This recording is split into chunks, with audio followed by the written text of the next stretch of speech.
All right, good morning.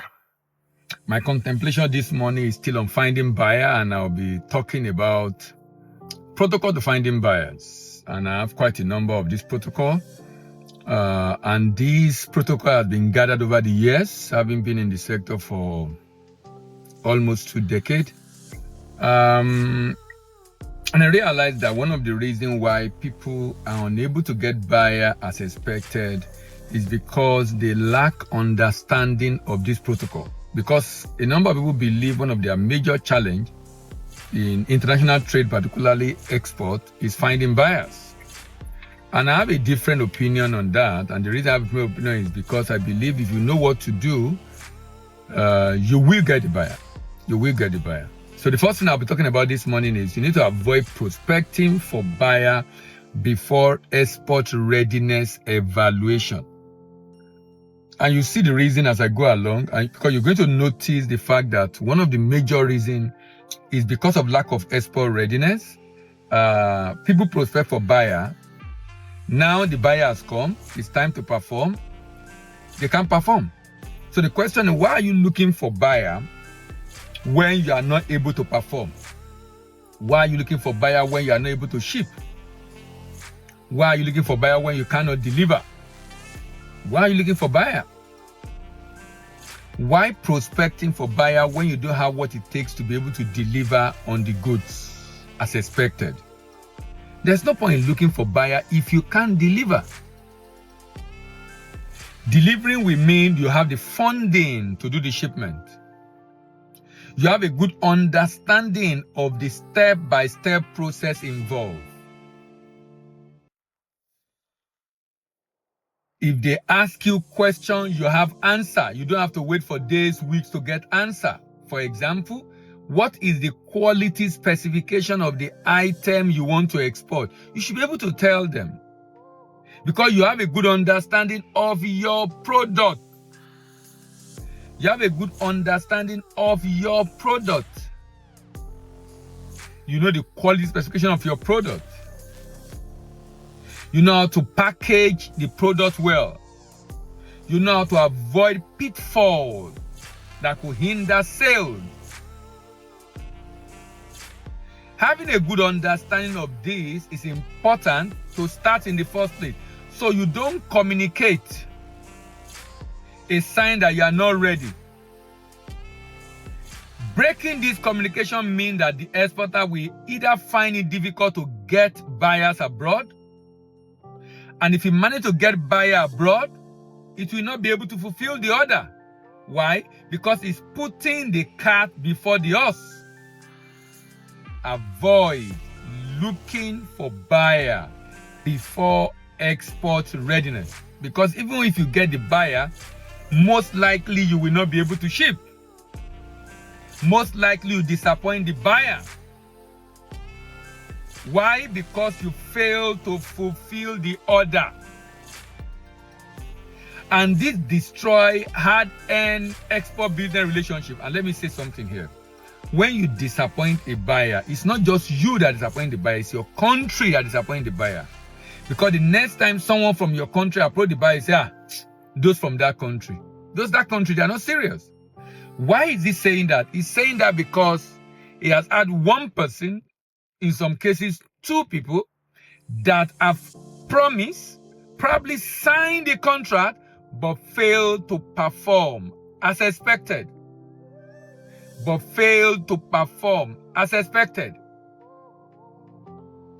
Avoid prospecting for buyers before you become export ready.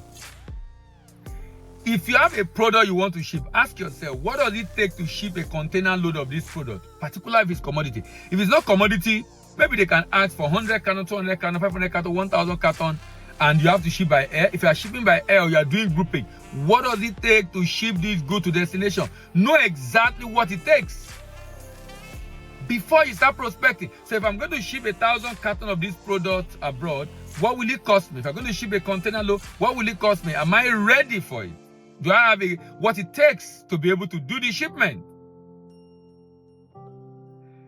If you are not export ready, do not. because you will mess up that transaction and find it difficult to get another one or get them to give another contract. Number 2, build business profile across different online platforms. You know why this is important? The reason this is important is because when you indicate interest in doing business with a buyer, he will check you out. He will check you out. He will check you out. And what is he going to do? He's going to go online because he has not met you before. He's going to Google your company name or even your name if you know your name directly. And he's going to check you out online. And he's going to confirm how credible is this organization, how serious is this organization. He's going to check you out. If he finds you on Facebook and see what you are posting about your product, he finds you on X, he see what you are posting about your product, he find you on Instagram, see what you are posting about your product. Even if it's just one or two, it doesn't have to be all the social media platform. Meaning this is a real person, human being. This person exists, it can be traced. It's not a fraudster, because there's a big concern about fraud right now. A big concern about fraud right now that make a lot of businesses abroad to be skeptical about dealing with businesses they don't know. That is why I talked about, which I will talk about later on as part of the protocol, having a representative. A very important protocol of an intended exporter is trying to get buyer abroad without having a detailed profile of themselves or their business on major social media platform. Exporters often base the protocol by prospecting for buyers on platforms like Facebook without having a Facebook page, on platforms like Instagram without having an Instagram handle. This makes the intending buyer to doubt the credibility of the business, the capacity to do the shipment. If online profile shows that the post is few months old, it makes the business also to perceive it as a startup. So it's extremely important that you build an online profile across all social media networks. Very important. If profile are non-existent online, it might make the buyer to perceive you as a fraudster. As a fraudster. Why will he perceive you as a fraudster? Because he cannot find you anywhere online. You know, there was a time one of our clients got a buyer in Dubai, and so he asked me, "Carl, let's tell them you need to check them out, do your due diligence." So on the letterhead, he saw the social media hand. I think on the letterhead or on the website, on the email signature somewhere, he saw the social media handle and he checked. He can't find anything. He Googled the company name and find an address in France. The company is in Dubai, but when he Google it, the address is showing France. And he asked for the social media handle.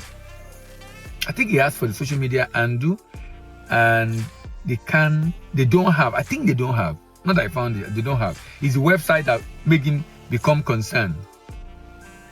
And then he asked them for the social media handle, because when he asked, okay, why is the address showing from when you're in UAE?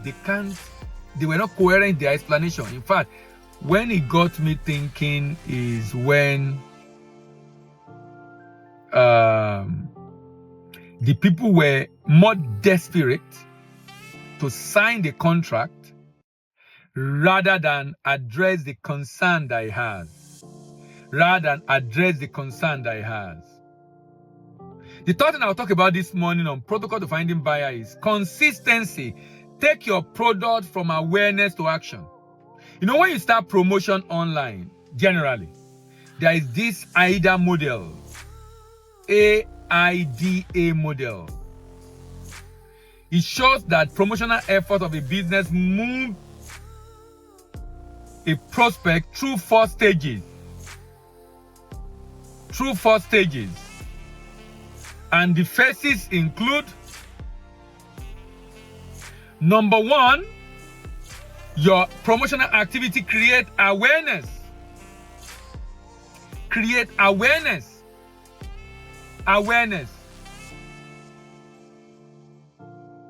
Then interest. Then desire. And then action. Awareness is attention phase. At this point, the potential buyer gets to know your product through your advert. If you continue long enough and he sees it again and again, it will generate interest. At that point, maybe you want to listen to the advert, you want to watch the advert, you want to read the advert. There is curiosity. If you continue long enough, you move into desire. At this point, you will fill the form.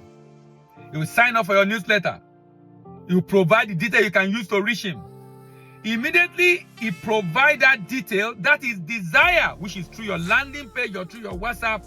The next is for you to get them to take action, converting potential customer to paying customer through sales effort.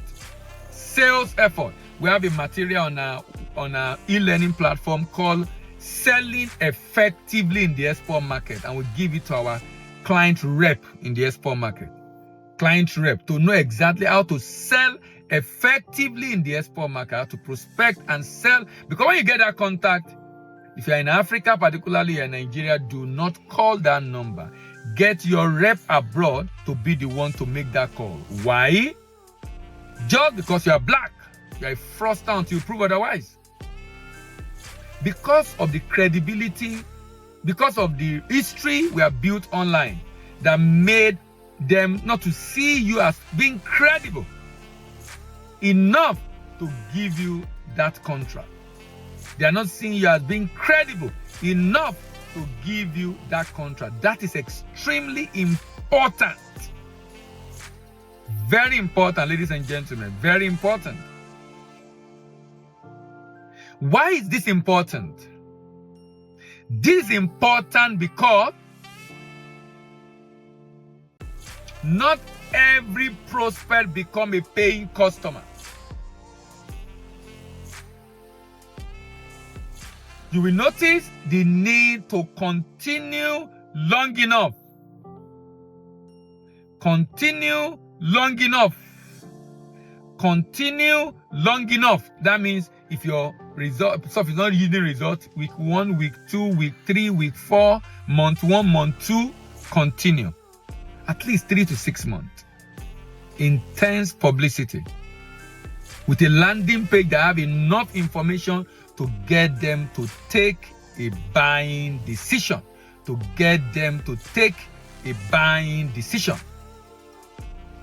I'll continue on this protocol in another video. I'll stop here today. This is my contemplation this morning on protocol to finding buyer. Thank you very much again for joining or watching the video or getting to come here to learn what we have to share. This is my contemplation this morning. See you in the next video and bye for now.